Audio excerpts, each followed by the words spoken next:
Hello, everyone. Welcome to Oceans of Hope. I'm so glad that you're joining us again today. Our topic is the Peter Pan syndrome.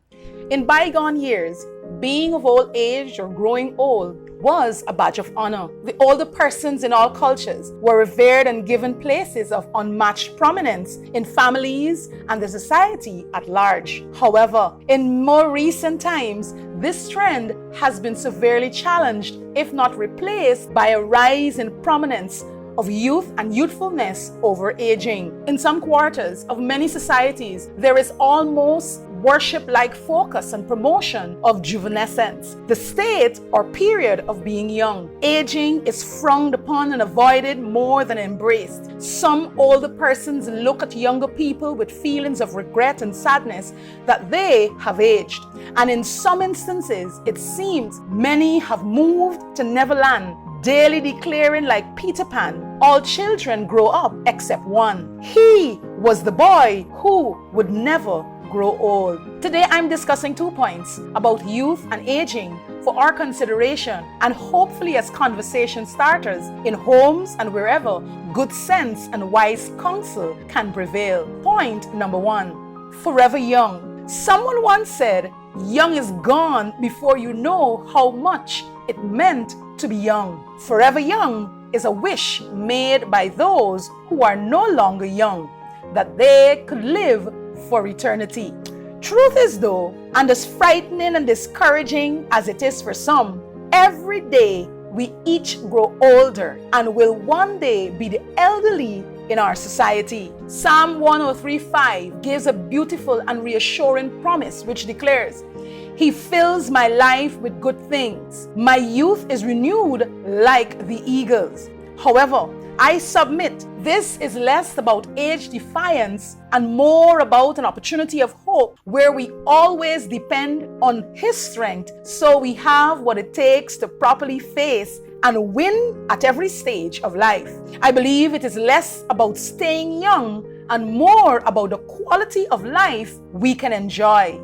On one hand, with the increase of knowledge and advancement of technology, possibilities for longer life are greater. The lifespan of the average person has significantly increased over the past 100 years, for example. For 2021, the United Nations pegs global life expectancy at 72.81 years and further projects that by 2050, it will grow to 77 years old. On the other hand, many, tormented by aging and trapped by what can be described as an obsession with youth, have mentally moved into Neverland with Peter Pan, waging war on aging and desperately looking for ways to either drastically slow or totally end its effect, even if it's a figment of our imagination. The aggressive promotion of diet, exercise, nutrition, and food plans with tips and tricks, their promises of staying power and unprecedented transformations, the over $380 billion cosmetic industry, surgeries and other alterations, to the point of some looking like Barbie dolls, all give clues about the growing search for the mystical but ever elusive fountain of youth.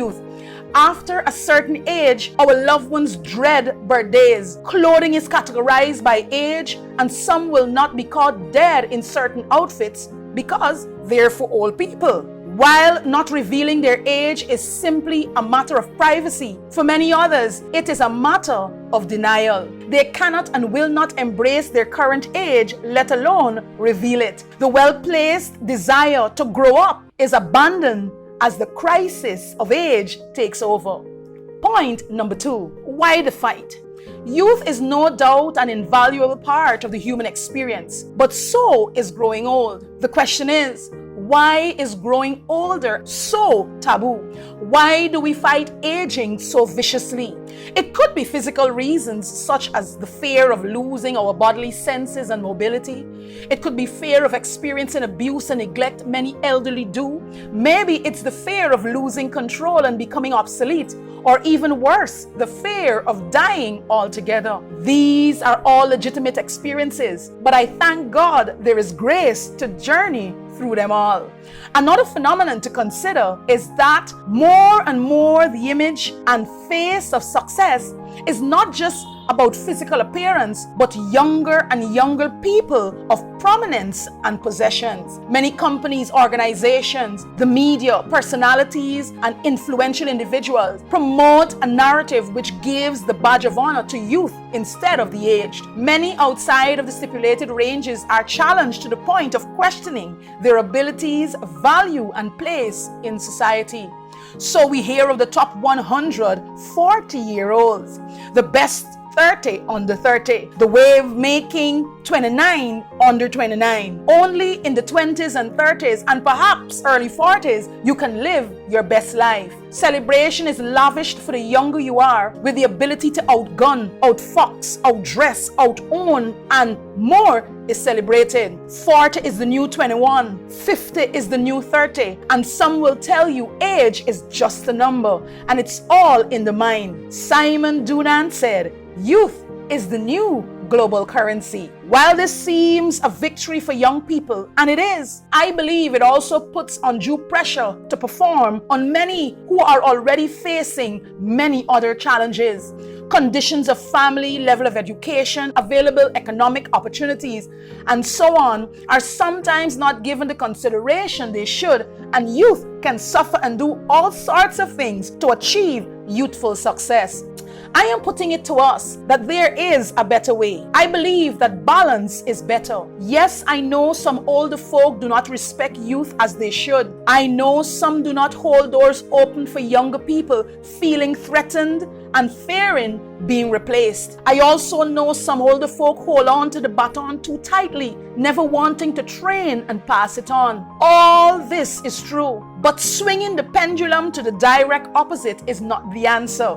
Seeing our older siblings, parents, and senior members of society as washed up fossils adds no help to the bright future dreamed of. What we need, I believe, is respect across generations and interdependence for strong growth and development. We need each other. Stanford professor Robert Harrison puts it beautifully and succinctly when he says, "Youth is a luxury that requires the stability and wisdom of all the generations and institutions." I have found that God gives us life in seasons and seasons to purposely live out and enjoy. He values and treasures us at every age and wants us to depend on Him every step of the way. Do you feel so strong that you can accomplish anything and you cannot for a second conceive of being old? Well, I say go for it. But remember the Creator in the days of your youth. And I also say keep living. Aging happens to everyone. Do you feel aging is a vicious enemy to be fought every step of the way? Or you are old and washed up? Well, Proverbs 16:31 tells us, "The gray head is a crown of glory. It is gained